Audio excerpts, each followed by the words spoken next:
Uyazi ukuthi ayikho imali eholwa ngokubekezelela umzali oyi-narcissist.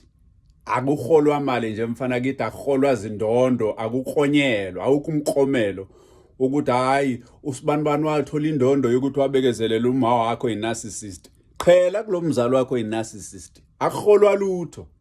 Akuholwa lutho. Empilweni nje impilo imfishane kabi ukuthi ungaba depressed, uzobe suicidal ngoba lowo mzali wakho oyi-narcissist entitled ukuhlela entanyeni, ukuhlela amagxozo, awukwazi kwenza lutho. Wena kufanele ngabe uqala impilo yakho wena njengamanje. Yabo iposition okuyona kunabantu abaningi kufanele ngabe manje bakude nempilo.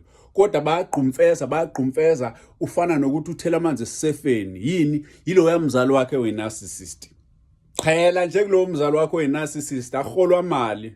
Myeke nje mushiye, hamba, phuma nje lapho kulowo mzali oyi-narcissist. Mina ngihleki-ke nje masekuziwa ngalapho. Masekuziwa ngalapho, ayi futhi angikhathalele nanokuba nesitha. Phuma kulo mzali wakho oyi-narcissist.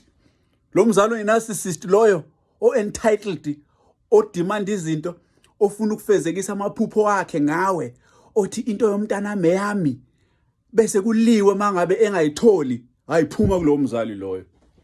Phuma kulowo mzali loyo. Hayi mina ke mfana kulena ka ngikhathalele kwesekwa. Phuma kuloyo mzali. Phuma.